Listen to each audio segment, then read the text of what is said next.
My name is Dr. Andy Erlich. I'm a clinical psychologist and a member of Temple Solel.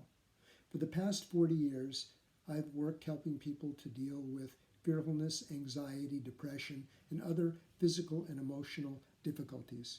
The current COVID-19 crisis has motivated me to speak out to you, to try and help you to get through this and to deal with all the emotional challenges that go along with it.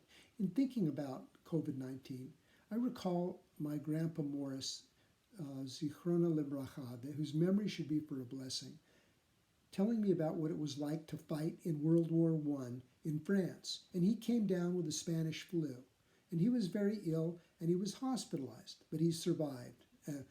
Thanks be to God, or I wouldn't be here. With the Spanish flu, as with COVID-19, not everybody is going to get it. Of those who get it, not everyone is going to be seriously ill. Of those who are seriously ill, not everyone is going to die.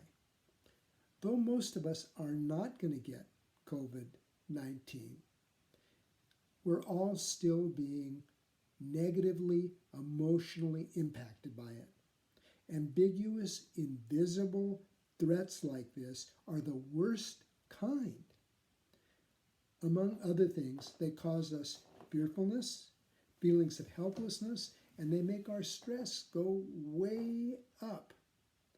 I'd like to spend a few minutes talking with you about things you can do during this crisis to emotionally strengthen yourself, to help you with your emotional well-being. First of all, please remember we're all in this together.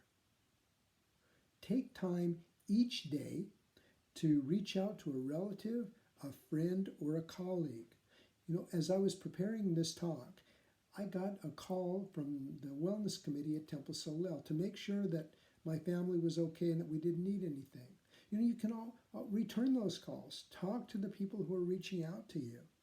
You can do this by phone, email, or text. We human beings are wired to connect with others. Though you may be isolated and stuck at home, as I am, you can still use your phone or your computer to reach out to others. Next, try to impose some structure on you. With staying at home, your routine, as my routine, has been upended. Now, our brains love the predictability that comes with routine and structure.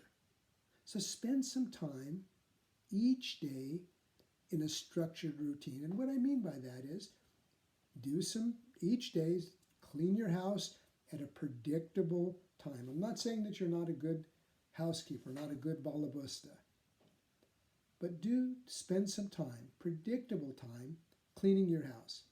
And then doing some form of exercise. Exercise is a great antidote for anxiety and for stress. If you don't want to go outside, just pace around your house or your apartment.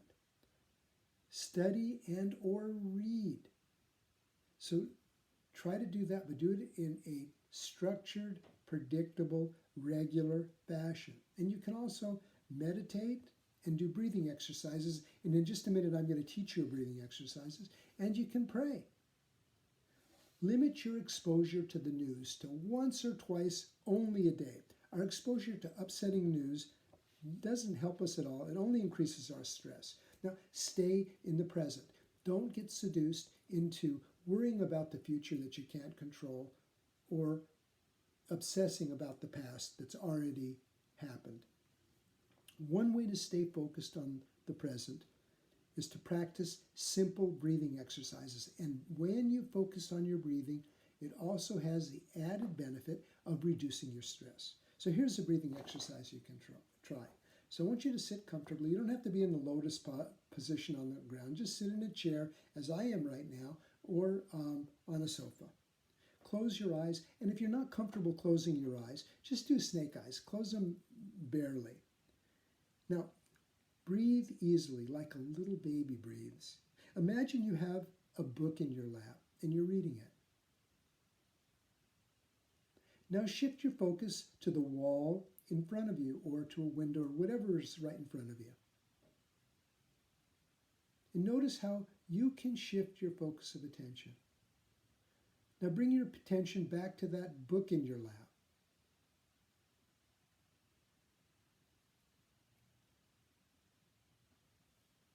Now I'd like you to take one hand and put it on your belly and one hand on your chest. And as we do this, if your mind starts to wander, gently bring it back to your breathing. Now feel a little bit of weight in each hand.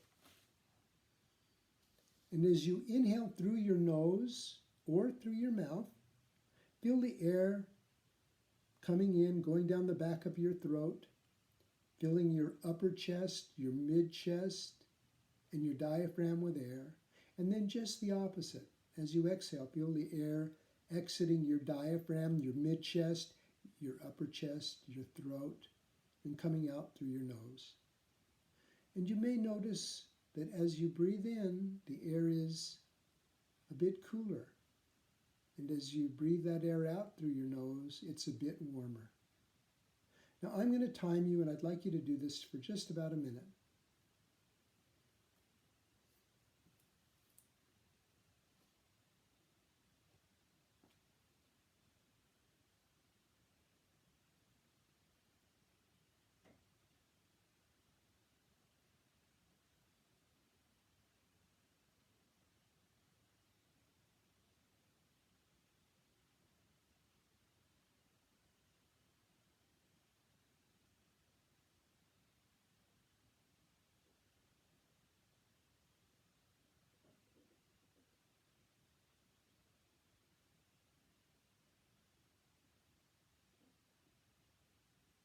Before you open your eyes, do a quick scan of your body, your feet, your legs, your torso, your hands and arms, your spine and back, your chest, back of your neck, front of your neck, swallow.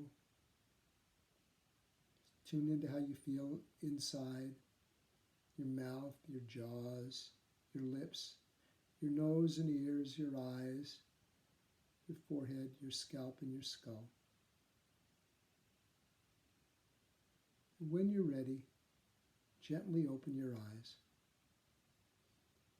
Please remember that none of us chose to have to deal with the COVID-19 crisis, but we can choose how we want to deal with it. Shabbat Shalom, and thank you for your attention.